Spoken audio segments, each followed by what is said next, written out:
Welcome back to IIT Ganit. So, today we are continuing our chapter limits. So, in the previous lecture, I have given you one of the challenge question for homework. So, I think you must have tried it. Let us see what was the concept here. So, first limit is limit x tending to 0 f of x cube minus x square. Can I write it as x square into x minus 1? एक ही बात है, हाँ है ना, x square दोनों में से common ले लिया. अब मैं आपसे पूछ रहा हूँ, चाहे x0 पॉजिटिव जाए चाहे x0 नेगेटिव जाए, चाहे x0 पॉजिटिव जाए चाहे x0 नेगेटिव जाए, x का स्क्वायर तो 0 पॉजिटिव ही जाएगा. ये बात तो क्लियर है. चाहे 0 पॉजिटिव हो, 0 से जस्ट बड़ा हो, चाहे 0 से जस्ट छोटा हो, जब मैं 1 माइनस कर दूंगा तो वैल्यू तो नेगेटिव में आएगी. भाई 0 से जस्ट बड़े में से -1 कर दिया तो वैल्यू तो नेगेटिव में आएगी ना. 0 नेगेटिव में ले आया, फिर से नेगेटिव -1 कर दिया तो फिर से वैल्यू तो नेगेटिव आएगी ना. तो नेगेटिव हो और या 0 पॉजिटिव हो, जब मल्टीप्लाई होगा पूरा नंबर तो क्या ये 0 पॉजिटिव हो जाएगा या 0 नेगेटिव हो जाएगा? 0 नेगेटिव हो जाएगा. क्लियर है? 0 नेगेटिव पे फंक्शन कहाँ जा रहा है? 0 से जस्ट पहले कहाँ जा रहा है? 3 के पास. 0 से जस्ट पहले ग्राफ यहाँ पे है, यहाँ पे आते ही यहाँ चला गया, इससे जस्ट आगे आते ही यहाँ पे आ गया. तो 0 नेगेटिव पे कहाँ जा रहा है? 3 पे जा रहा है. क्लियर है? चलते हैं नीचे वाले के पास.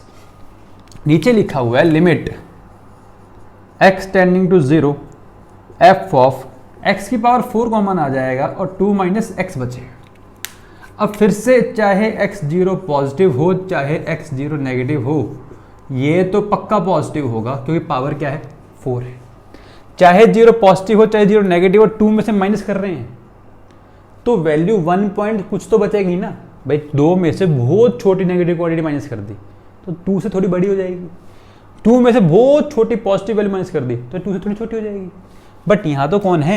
ये तो 0 पॉजिटिव है ना, ये तो 0 पॉजिटिव है ना. और 0 के जस्ट पास वाले के साथ एक पॉजिटिव नंबर मल्टीप्लाई किया तो क्या ये 0 पॉजिटिव जाने वाला है? क्या ये 0 पॉजिटिव जाने वाला है? 0 पॉजिटिव पे f कहाँ जा रहा है? जस्ट 0 से आगे कहाँ जा रहा है? 2 पे. तो ये वैल्यू कितनी आएगी? 2 आएगी.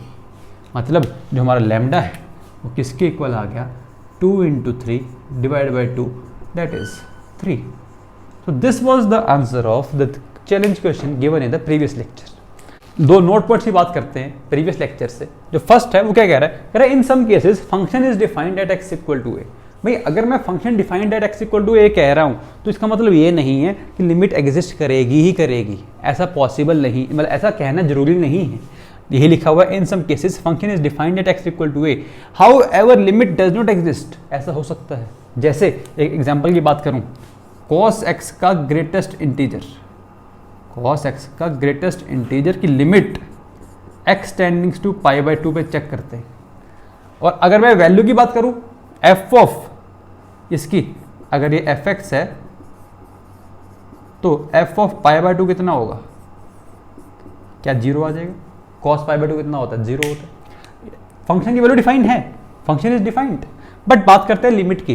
भाई अगर 0 पाई बाय 2 पॉजिटिव की बात करूं, पाई बाय 2 पॉजिटिव, तो पहले मैं ग्राफ देखते हैं. इसका ग्राफ की जरूरत नहीं.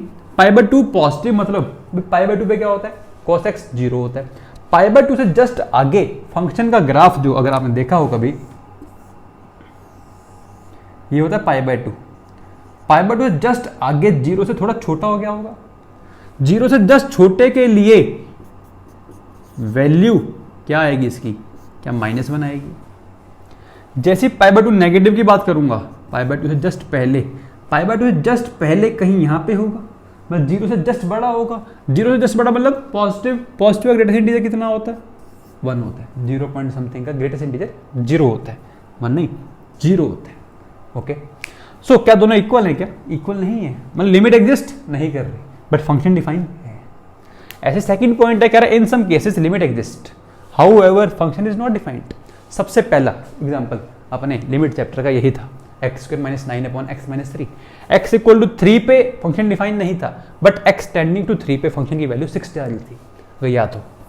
ठीक है, चलो चलते हैं आज के न्यू टॉपिक पे, that is one sided limit. तो वन साइडेड लिमिट का कंसेप्ट क्या है देखते हैं।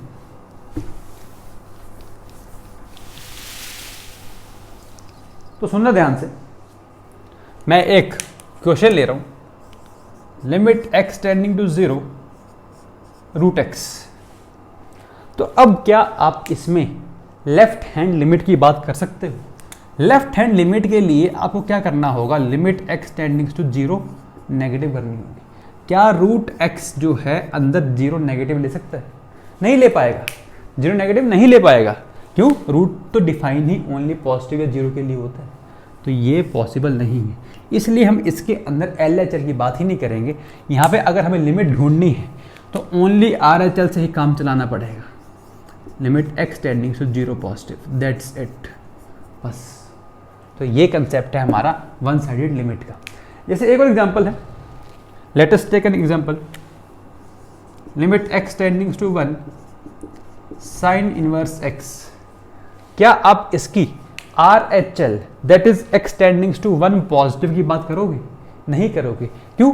1 पॉजिटिव इसकी डोमेन में नहीं है, क्योंकि ये डोमेन के अंदर -1 से 1 ही ले सकता है, 1 से बड़ा कभी नहीं लेगा। क्लियर है? तो हम इसकी बात करेंगे ओनली LHL की, RHL की बात कर ही नहीं सकते। क्लियर है? ऐसे एक और एग्जांपल है, let us see, limit x tending to 1 x divide by greatest integer of x।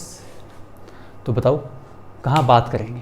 जब आप x को 1 नेगेटिव लोगे, मतलब इसकी अगर LHL की बात करोगे, तो लिमिट क्या होगी, x टेंडिंग टू 1 नेगेटिव। तो 1 नेगेटिव पे ये क्या देने वाला है, 0 देने वाला है। तो क्या डिनोमिनेटर के अंदर 0 की बात करते हैं हम? नहीं करते।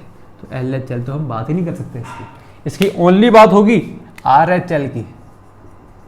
RHL कितना होगा, limit x tending to 1 positive x divide by greatest integer x। 1 positive पे ये कहाँ जाएगा, 1 पे जाएगा। ठीक है, तो वैल्यू कहाँ चला जाएगा, 1 पे लेके चला जाएगा। तो इसकी लिमिट एग्जिस्ट करेगी और वो कितनी होगी, 1 होगी। इसकी लिमिट एग्जिस्ट करेगी, ये ध्यान रखना, ऐसा ना हो इसको देख के लिमिट एग्जिस्ट ही ना करवाओ, इसकी लिमिट एग्जिस्ट करती है। क्लियर है? So this is all about our one-sided limit. Now let us talk about 5 fundamental theorems. Let us start 5 fundamental theorems.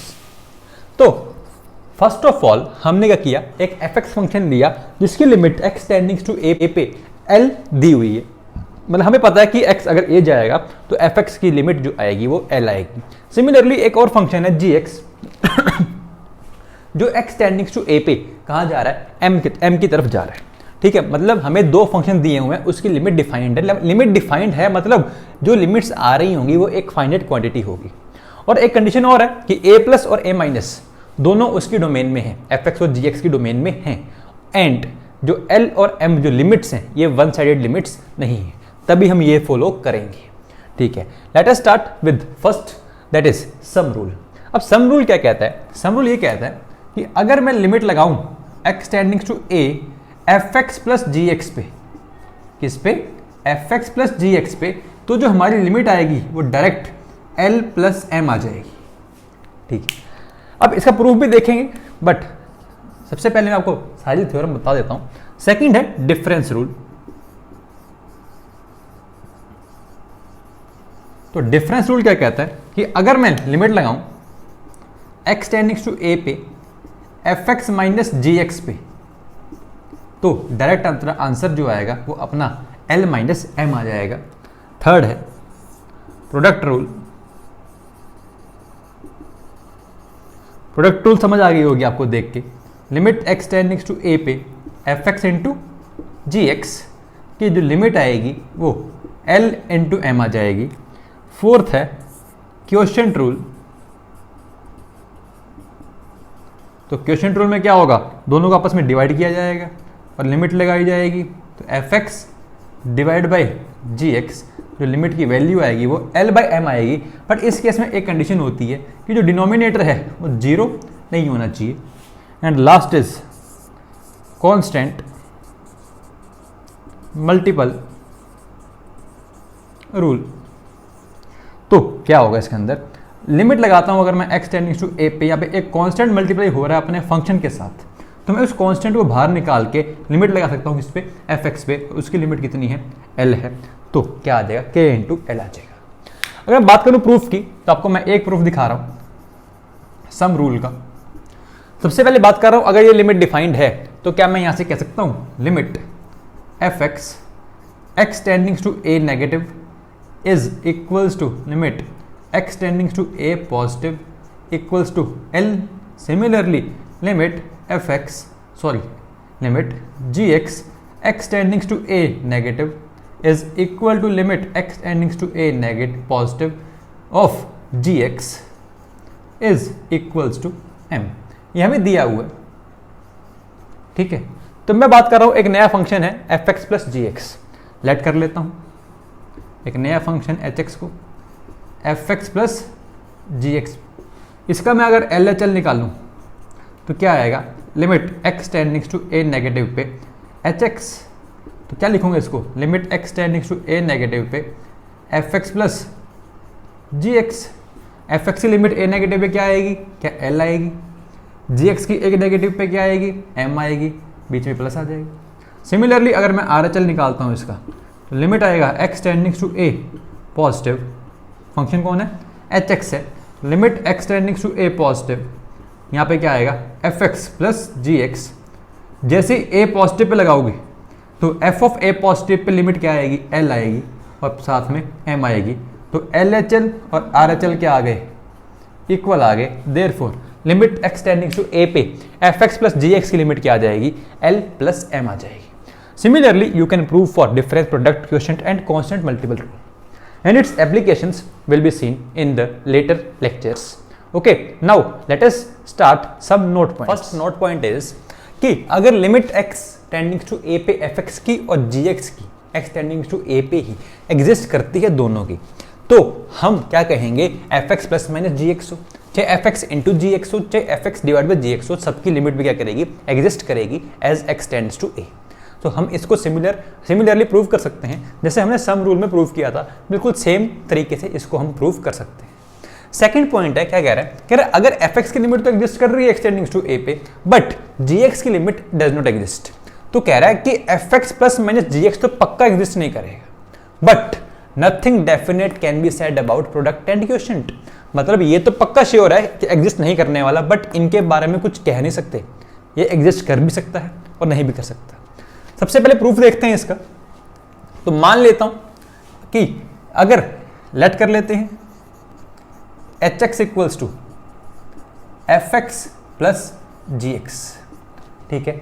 हमने क्या कहा, एग्जिस्ट नहीं करता, हमें मान लेते हैं कि हाँ लिमिट hx की x टेंडिंग्स टू a पे एग्जिस्ट करती है, सपोज कर लिया, ठीक है। अगर एग्जिस्ट करती है तो कुछ एक फाइनल क्वांटिटी आएगी, तो क्या hx जो है वो fx प्लस जी एक्स है। तो यही कह रहे हैं हम कि ये एग्जिस्ट करती है, तो ये किसके इक्वल होगी, इसके इक्वल होगी, हाँ है ना। इसका मतलब ये भी तो है कि limit x tendings to a पे fx माइनस, अभी इसको उधर ले जाते हैं तो यहाँ पे क्या बचेगा, gx बचेगा, यहाँ क्या बचेगा, limit hx minus fx x tendings to a पे, यही बात होगी। भाई hx की एग्जिस्ट कर रही है, fx की एग्जिस्ट कर रही है, तो ये तो एग्जिस्ट कर रही है, बट gx की एग्जिस्ट कर गई यहाँ से, बट हमने क्या माना हुआ है कि gx की लिमिट एग्जिस्ट नहीं कर रही, तो ये तो क्या हो गया, कॉन्ट्राडिक्शन। क्या हो गया, कॉन्ट्राडिक्शन। जो हमने माना था वो गलत है, मतलब इसकी लिमिट एग्जिस्ट नहीं कर रही, इसीलिए लिखा हुआ है कि fx प्लस माइनस gx की लिमिट तो एग्जिस्ट नहीं करेगी, बट इनके बारे में कुछ कह नहीं सकते। मतलब देखो, मान लो मैं एक एग्जांपल लेता हूं, इसके लिए एग्जांपल से प्रूव कर रहे हैं। एक एग्जांपल ले रहा हूं, fx ले रहा हूं x और gx को ले रहा हूं ग्रेटेस्ट इंटीजर ऑफ x, ठीक है। अब आपसे कोई पूछ रहा है कि एक फंक्शन है hx जो fx इंटू जी एक्स के इक्वल है, ठीक है, और पूछ रहा है आपसे लिमिट बताओ x टेंडिंग्स टू 0 पे hx की क्या होगी, और लिमिट बताओ x टेंडिंग्स टू 1 पे एच एक्स की क्या होगी।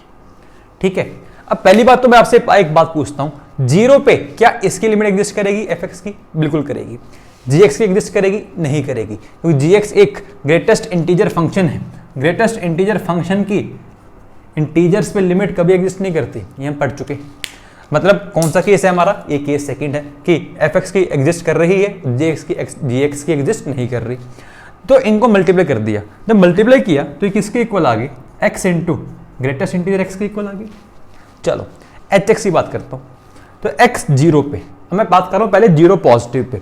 जीरो पॉजिटिव पे ये कहाँ जाएगा? जीरो पॉजिटिव ये कहाँ जाएगा? जीरो पे जाएगा, क्योंकि जीरो से जस्ट बढ़ेगी, ग्रेटेस्ट इंटीजर क्या होगा? जीरो होगा। जीरो पॉजिटिव इंटू जीरो, तो क्या ये जीरो आ जाएगा, इसका एल आर एच एल, क्योंकि हमने जीरो पॉजिटिव की बात की। अब बात करते हैं इसके आर एच एल के बाद एल एच एल की। जीरो से जस्ट छोटा, ये जीरो से जस्ट छोटा हो जाएगा। जीरो से जस्ट छोटे का ग्रेटेस्ट इंटीजर कितना होता है? क्या -1 होता है? -1 इंटू जीरो के पास वाली वैल्यू क्या जीरो ही देगी। तो आर एच एल भी क्या आ गया? Zero. Sorry, L H L भी क्या आ गया? जीरो आ गया। देयरफॉर लिमिट एग्जिस्ट कर गई। बात करते हैं 1 पे। 1 से जस्ट आगे आर एच एल, 1 से जस्ट आगे ये तो 1 ही लेता होगा, और ये 1 पॉजिटिव पे 1 देगा, तो 1 इंटू 1 आ जाएगी इसकी आर एच एल। बात करते हैं एल एच एल की। 1 से जस्ट छोटा, ये तो 1 के पास ही होगा, बट 1 से जस्ट छोटे के लिए ये क्या ले लेगा? जीरो ले लेगा। जीरो इंटू 1 से जस्ट छोटा क्या आएगा? जीरो आएगा। क्या इक्वल है? क्या इक्वल नहीं है, तो ये एग्जिस्ट नहीं की। इसलिए हम कह रहे हैं कि इसकी एग्जिस्ट करती हो, इसकी ना करती हो, तो इनके मल्टीप्लिकेशन के बारे में हम कुछ कमेंट नहीं कर सकते। सिमिलरली क्या एग्जांपल्स अपने पास हैं कि इनको अगर मैं डिवाइड में करूं, वैसा एग्जांपल भी है, उनकी एग्जिस्ट करती भी है और नहीं भी करती। ठीक है, let us move towards our third point. Third point है, कह रहा है अगर एफ एक्स की लिमिट और जी एक्स की लिमिट दोनों ही एग्जिस्ट नहीं करती, तो हम कुछ नहीं कह सकते किसके बारे में? सम एंड प्रोडक्ट के बारे में। Nothing definite can be said. जैसे मैं एक एग्जांपल लूं, अगर मान लो मैंने एग्जांपल लिया f x equals to fractional part x and g x equals to greatest integer x. ठीक है, ये है फ्रैक्शनल पार्ट और ये है ग्रेटेस्ट इंटीजर फंक्शन। अब एक बात बताओ, अगर मैं आपसे बात करूं F x plus g x की लिमिट एक्स टेंडिंग टू 1 पे, क्या एक्स टेंडिंग टू 1 पे इसकी लिमिट एग्जिस्ट करेगी? नहीं करेगी, क्योंकि ये क्या? फ्रैक्शनल पार्ट की इंटीजर्स पे लिमिट एग्जिस्ट नहीं करती। जी एक्स की एग्जिस्ट करेगी? जी एक्स की भी नहीं करेगी, क्योंकि ग्रेटेस्ट इंटीजर की इंटीग्रल पे लिमिट एग्जिस्ट नहीं करती। बट अब बात करते हैं इन दोनों के एडिशन की। जब इन दोनों को आप ऐड करोगे तो क्या ये एक्स दे देगा? सोचो, क्या ये एक्स लिखा हुआ है? बिल्कुल। तो एक्स टेंडिंग टू 1 पे एक्स कहाँ जाएगा? 1 पे जाएगा, तो इसकी लिमिट तो एग्जिस्ट कर रही है। ठीक है, बट इन दोनों की नहीं कर रही थी। क्लियर है? Let us take one more example. मान लो एक लिमिट लेता हूं एफ एक्स 1/sin x। ठीक है, एक ले रहा हूं g x that is 1/tan x। बात कर रहे हैं लिमिट एक्स टेंडिंग टू 0 पे एफ एक्स माइनस जी एक्स की। अब बताओ, पहले तो 0 पे ये एग्जिस्ट कर रही है लिमिट? नहीं कर रही, क्योंकि ये क्या कहाँ जा रही है? इन्फाइनाइट पे। हमें क्या चाहिए होती है? Finite value. ये भी कहाँ जा रही है? इन्फाइनाइट पे। हमें क्या चाहिए होती है? Finite value. दोनों एग्जिस्ट नहीं कर रहे, मतलब इसी की बात कर रहे हैं, थर्ड पॉइंट की। अब मैं इनको माइनस करता हूँ, तो जब माइनस करोगे आप 1/sin x माइनस, क्या मैं इसको cos x upon sin x लिख लूँ? क्या 1 माइनस cos x ऊपर आएगा, नीचे sin x आ जाएगा। लिमिट साथ साथ चल रही है। क्या इसको आप लिख सकते हो? Limit x tending to 0 two sin square x/2 divide by sin x को ब्रेक कर रहा हूँ 2 sin थीटा cos थीटा में। कर सकते हैं, 2 से 2 कैंसिल, एक साइन से एक साइन कैंसिल होगा। अब x टेंडिंग टू 0 पे ये कहाँ जाएगा? cos 0 कितना होता है? 1 होता है। sin 0 कितना होता है? 0 होता है। तो 0/1 इज 0, तो क्या आ जाएगा? 0। मतलब लिमिट एग्जिस्ट कर रही है इसकी, बट इन दोनों की नहीं कर रही थी। क्लियर है? ऐसे ही अगर बात करें हम, इसी में बात कर लेते हैं। अगर मैं यहाँ पे मल्टीप्लाई करने की बात करूं कि लिमिट एक्स टेंडिंग टू 0 पे एफ एक्स इंटू जी एक्स की लिमिट बताओ कितनी होगी? तो एफ एक्स क्या था? फ्रैक्शनल पार्ट एक्स था, और जी एक्स का था ग्रेटेस्ट इंटीजर एक्स था, और लिमिट लगानी है एक्स टेंडिंग टू 0 पे। अगर मैं बात करूं इसके LHL की, तो जीरो नेगेटिव पे जस्ट जीरो से छोटे की वैल्यू पे ये क्या लेगा, -1 लेगा। जीरो से जस्ट छोटे पे ये क्या ले रहा होगा, 1 पे जा रहा होगा, तो कितना आ गया, -1। हाँ है ना। जीरो पॉजिटिव बात कर रहा हूँ, जीरो पॉजिटिव पे ये क्या ले लेगा, जीरो ले लेगा। जीरो पॉजिटिव पे ये क्या लेगा, फिर से जीरो लेगा, तो एग्जिस्ट नहीं कर रही। बिल्कुल सही है। अगर मैं इसी की बात करता लिमिट की x टेंडिंग टू 1 पे, अब चेक करते हैं 1 नेगेटिव पे ये कहाँ जा रहा होगा, 1 पे। ये कहाँ जा रहा होगा, 1 से जस्ट छोटा 0.99 आएगा, greatest integer 0, 0 into something is 0। इसकी RHL 1 से जस्ट बड़े पे ये कहाँ जा रहा होगा, 0 पे जा रहा होगा। ये कहाँ जा रहा होगा, 1 पे जा रहा होगा, फिर से कितना आ गया, 0 आ गया, मतलब फिर से लिमिट एग्जिस्ट कर गई। Okay, so this is all about our 3 note points. So in the next lecture we are going to start questions, strategies, okay, and the methods of solving the limits. Thank you.